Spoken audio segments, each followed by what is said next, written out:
thank the gentlewoman for yielding, and just listening to the other side's comments about the Sense Act, I'm wondering if they've read the same bill or if they've ever visited the hills of western Pennsylvania, where we see the environmental damage that waste coal piles have done and the tremendous progress that we've seen over the last number of decades in actually cleaning up the environment.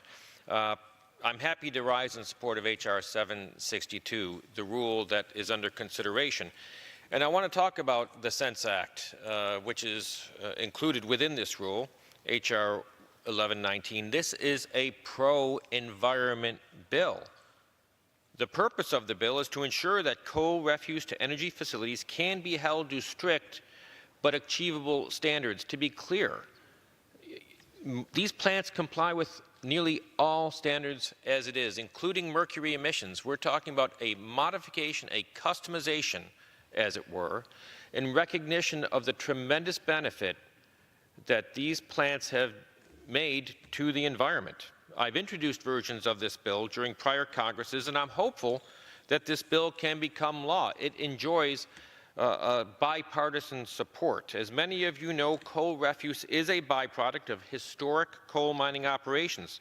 Throughout many parts of coal country, towering black mounds of this material loom beside cities and towns, especially in Pennsylvania and in West Virginia. And I'd invite my colleague from Florida to come up to western Pennsylvania and to take a look at the scarred landscape and polluted rivers we have there as a result of these coal refuse piles. Many of these piles can smolder, can spontaneously combust, giving off emissions with no controls, zero controls. They catch fire, burning uncontrollably, sending hazardous smoke into the air and into surrounding communities. Local governments are then forced to spend increasingly scarce taxpayer resources fighting these fires. Rainwater leaches terrible chemicals from these mounds, polluting nearby rivers and streams. Fortunately, the coal to refuse industry turns this material into energy while cleaning up and remediating many polluted sites at no cost to the taxpayer. These power plants really are the only practical solution to this massive environmental problem that we have in Pennsylvania, in West Virginia, that would cost, in Pennsylvania alone, an estimated $2 billion to remediate. This is being done without taxpayer funding right now, the cleanup, because of these plants.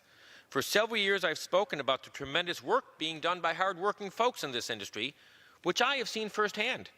I have stood on coal refuse piles in the process of remediation and also walked on restored sites, many of which are parks and meadows now regarded as community assets rather than liabilities. And I've seen the streams that were once dead that now have fish. Despite all the good that this industry does for Pennsylvania and West Virginia, 5 coal refuse to energy facilities are under threat from federal regulations seemingly incapable of needed flexibility to accommodate private sector work that is actually improving the environment. If rigid EPA orthodoxy makes no exceptions for this pro-environment industry, it is not just the environment that will continue to suffer. These plants support family-sustaining jobs, and thousands of jobs are at stake if these plants are regulated out of business, both direct and indirect. I should note that many of these jobs are in localities that have already been hit exceptionally hard by both the last recession and the ongoing opioid crisis.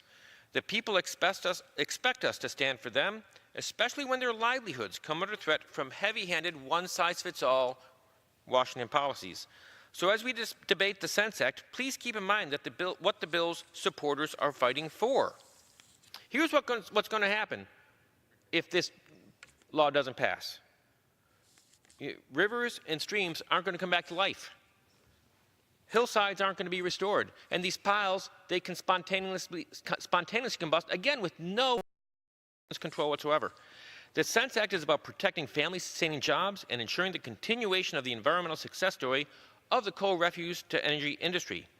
I urge members to support the rule and the Sense Act. Again, are we capable of making judgments in this House? Are we capable of customizing one-size-fits-all? And the EPA, frankly, has recognized the work of this industry. Coal refuse piles, the EPA has said, are an environmental concern because of acid seepage and leachate production, spontaneous combustion, and low soil fertility. Units that burn coal refuse provide multimedia environmental benefits by combining the production of energy with the removal of coal refuse piles and by reclaiming land for productive use. Consequently, because of the unique environmental benefits that coal refuse-fired EGUs provide, the EPA said, these units warrant special consideration. So I hope my colleagues would see this. I hope my colleagues would see the benefits that can come from this. This isn't a special interest carve-out, unless you consider cleaning up the environment in western Pennsylvania to be a special interest. Again, are we capable of making judgments about what this town puts out, one size fits all, seemingly with blinders on, not having the ability to recognize that in certain circumstances, customization is appropriate. That's what this underlying Bill of the Sense Act does. It does make sense. Satisfying energy needs and saving the environment. I hope my colleagues would see the sense in that and again, work with us to allow the environmental cleanup to continue and to protect hundreds of sustaining jobs